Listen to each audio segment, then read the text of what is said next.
علامہ صاحب، سب سے پہلے آپ ہی سے گفتگو کا آغاز کروں گا. ہمارے پاکستان کو ماشاءاللہ سے آج قائم ہوئے 70 سالوں سے بھی زیادہ کا ایک عرصہ گزر چکا ہے، اور ہماری ایک تاریخ رہی ہے جس کے اندر اتار چڑھاؤ سب کچھ رہا ہے.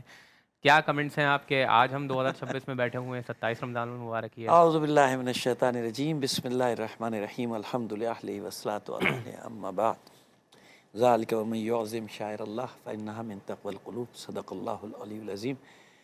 برادر عزیز، سب سے پہلے تو ظاہر ہے کہ ہم نے شب قدر بھی گزاری، ان طاق راتوں میں سے ایک رات گزاری ہے جن میں شب قدر کے نزول کا امکان ہے.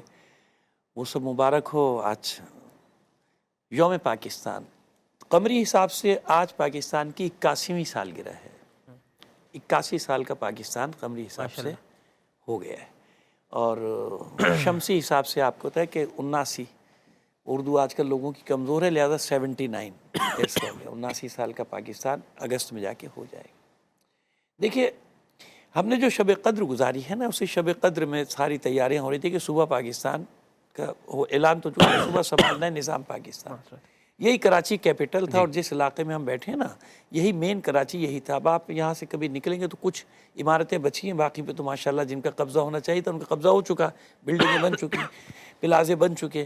کچھ پہ آپ دیکھیں گے 1938 1843 تک کے یہاں پہ آثار. آج بھی میں ایک بلڈنگ دیکھتا ہوا رہا تھا 1843 کی، 1843. شب قدر میں قرآن مجید نازل ہوا، برکتیں رحمتیں سب آئیں، سب کچھ ہے. مسلمانوں نے کیا اس سے نتیجہ لیا؟ اللہ نے سب کچھ بھیج دیا، ساری رحمتیں نعمتیں، دین کامل کر دیا، سب کر دیا. اگر قدر کی ناقدری کی تو لوگوں نے کی نا. اللہ نے تو اپنی طرف سے سب کچھ دے دیا نا، جتنی نعمتیں تھیں ہیں نعمتیں بھی تمام کر دیا. اتممت علیکم نعمتی، قرآن مجید نعمتیں بھی دے دی، سارا سب کچھ دے دیا. جس نے قدر نہیں کی وہ تو انسان ہے نا، جو ناقدرہ ہے وہ تو انسان ہے. قرآن مجید میں بھی اس طرح اشارہ کیا کہ یہ ایسے ہے ہی ایسا انسان. ٹھیک ہے، بس یہی ایسی کچھ دردناک داستان ہے پاکستان کی کہ اللہ نے تو نعمت دی، اللہ نے تو جو مسلمانوں کو چاہیے تھا وہ دیا. میں صرف ایک اشارہ، بہت سارے واقعات شیئر کروں گا آج میں آپ سے، کیونکہ پاکستان کی ہسٹری میں تھوڑا سا میں نے بھی پڑھا بھی ہے، تھوڑا سا کام بھی کیا. نہیں میں اسی لیے کہہ رہا ہوں کہ تھوڑا سا ایک چیز آپ کو ایک بات یاد رکھیے گا. پاکستان اس وقت بھی مشترکہ ہندوستان میں جو آبادی تھی نا، اس کا ریشو یہی تھا 25 اور 75. چلے آپ 20-22 کر لیں، 20-22% مسلمان. تو وہ 78% جو تھے نا، اس میں مختلف مذاہب تھے، ہے نا. سکھ الگ تھے، ہندو برادری الگ تھی، کرسچینٹی الگ تھے. تو وہ ایک زبردستی کا اقلیت بنایا گیا تھا. مسلمان اقلیت میں نہیں تھا. شاید 25-30% سے بھی زیادہ آبادی تھی بر صغیر پاک و ہند میں، لیکن انگریزوں نے اس کو باقاعدہ پلاننگ کے تحت بنایا. اچھا، اور پھر اس کے تحت مسلم لیگ کی وجہ بتا دے. قائد اعظم محمد علی جناح تو کانگریس میں تھے نا، کیوں چھوڑا تھا؟ جب وہ پہلے نام نہاد انگریزوں نے الیکشن کرائے تھے تو کانگریس نے 190 سیٹوں میں سے، تاریخ پاکستان کے ریکارڈ اٹھا کے دیکھ لیں، 2 سیٹیں مسلمانوں کو دی تھی.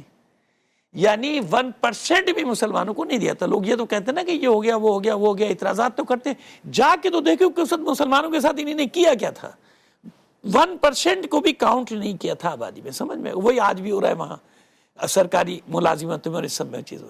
تو ابھی ہم اور بھی لے کے بتائیں گے. اس لیے ضروری ہو گیا تھا کہ ایک خطہ زمین ہمارے پاس ہونا چاہیے جس پہ ہم آزادی کے ساتھ دونوں کے استحصال سے بچتے ہوئے، انگریزوں کے استحصال سے بھی بچتے ہوئے، اور ظاہر ہے کہ وہاں کے استحصال سے بھی بچتے ہوئے، بھارت کے اس طرح بچتے ہوئے ہم اپنی منزل کا تعین کریں، آگے بڑھیں. اور اسموتھلی جا رہے تھے آگے کی طرف.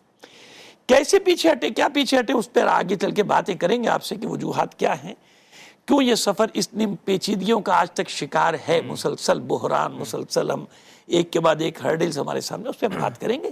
لیکن ابھی اپنے آپ کو بتا دیا کہ ایک اشارہ بس آپ کو دیا کہ ضروری کیوں تھا پاکستان بننا. ضروری اس لیے تھا کہ وہاں آپ کی گنجائش رہی نہیں تھی، بالکل بھی نہیں رہی تھی. آپ بالکل بیکار ہو گئے تھے. آپ کو انہوں نے اس میں معطل کر دیا تھا، کیونکہ انگریزوں نے چھینا تھا مسلمانوں سے اور کسی سے نہیں چھینا تھا. لہٰذا پوری توجہ ان کی تھی کہ ان کے ساتھ مل کے، وہاں کے دوسرے لوگوں کے ساتھ مل کے مسلمانوں کو اس طریقے سے کچل دیا جائے کہ یہ کبھی بھی سر اٹھانے کے قابل نہ رہیں، کیونکہ ہر بار ان کو یہ بے چینی ہوگی کہ ہماری حکومت تھی، ہماری حکومت تھی، ہماری حکومت تھی ہندوستان. سمجھ گیا؟ تو یہ وجوہات تھی جس کی بنا پہ تاری طاقتوں نے ہاتھوں میں ہاتھ ڈالا تھا.